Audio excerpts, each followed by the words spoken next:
Today I want to talk about supplier-enabled innovation and procurement and how innovation is an important component of the supplier relationship management agenda.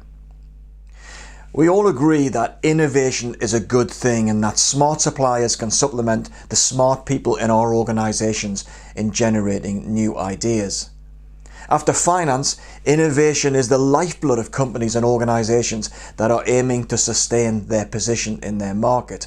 Without a steady flow of innovative ideas emerging from within the organization and from its supply ecosystem, then barring monopoly status, a slow decline is almost inevitable. For the typical firm today, around 70% of the cost of sales is provided by external suppliers, and so the source of innovation has really shifted from the mainly internal to the wider supply network, or at least it should do. The innovation agenda now goes beyond the boundaries of the organization, and the notion of working in a collaborative way with key suppliers to capture the best ideas has become firmly established as one of the keys to future competitive advantage and procurement practice. Consequently, improving functionality, utility and the value of a company's products and services to customers has become a key responsibility of the CPO and the professionals in their team.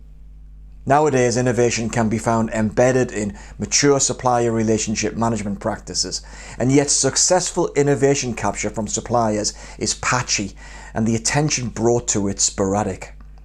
As an example, in the Deloitte Global CPO survey of last year, supplier-enabled innovation was considered a lower priority value lever than savings delivery, cost avoidance, procurement operating efficiency, supplier performance management, internal customer satisfaction, and supplier compliance. In the same Deloitte survey, only 23% of CPO respondents considered supplier collaboration a priority. Perhaps we've reached a point when we all agree that innovation is important, but are not so sure about how to create the environment where it becomes a business as usual activity. Regardless of its priority for CPOs, innovation is still an important part of supplier relationship management. So let's root it within SRM. For the sake of clarity, I will offer my definition of SRM, which I've used now for many years. I believe SRM is the deliberate pursuit and systematic management of post-contract value from the organization's key supplier relationships.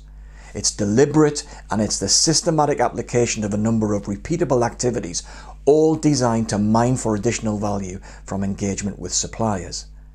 There isn't time to review what it takes to set up cross-functional teams to develop engagement strategies for specific suppliers, but it's worth taking a few moments to reflect on the typical outcomes from SRM. Firstly, there is the practice of protecting value. This involves the often undervalued areas of contract and performance management. The aim is for practitioners to minimize value leakage from their key supplier relationships, poor performance, quality failures, cost escalation. To minimize that leakage, practitioners need to be good at setting up and running supplier performance reviews, ideally ensuring suppliers and internal stakeholders participate, and then providing updates to senior management. Then there is contract and risk management, which is about establishing contract and risk management policies and procedures. Both are necessary despite a certain degree of box ticking that's involved. Moving on to value development, this is about building on the good practices underpinning protecting value, and as such is incremental. Those familiar with supply development practices will recognize that this is typically about generating operational improvement. The focus is on improving ways of working in order to generate savings. Process innovation resides here, the question being, can we, the buying organization, and the supplier do things better?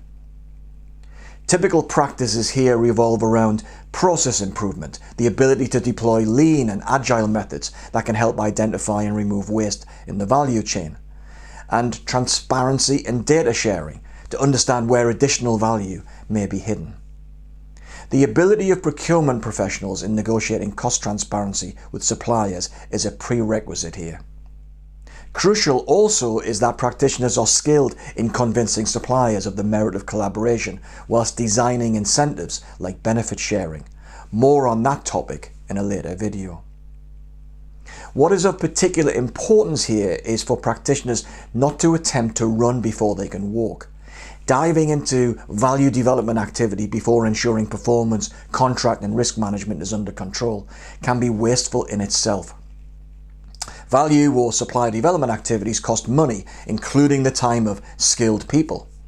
Even if they were to generate modest savings, this could be dwarfed by the wasteful cost of delivery or quality problems, never mind the staff required to put in daily fixes to what is often routine failure. I call this the leaky bucket problem. This also goes for the third level of SRM value outcome, value transformation. This value transformation is the fashionable end of SRM practice, where collaboration with key suppliers is supposed to encourage innovation, co-design and co-investment. Here there is a chance for advanced relationship management to become standard practice. I highlight these three levels of SRM and innovation's place in value transformation because although everyone talks about innovation, practitioners are much less certain about how to make it happen routinely than they are with performance, contract and risk management. Like I've suggested, procurement needs to achieve a degree of mastery and value protection and value development before getting too ambitious about securing a ready-made pipeline of new ideas from suppliers. In other words, get the basics right first. So think about your own challenges in respect of supplier-enabled innovation. Have you thought about how your organization will measure and gain tangible results from chasing innovative ideas from suppliers? Are you doing enough to help establish sufficient momentum and sustain everyone's, including your internal colleagues' interest and time allocated to creative endeavors?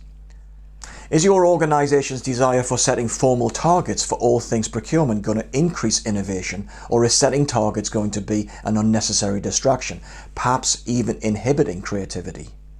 Are you and your colleagues, particularly the CFO, sufficiently clear about who is going to gain the spoils from innovation? Your organization, the supplier, or both? I'll say more about all these questions in another video.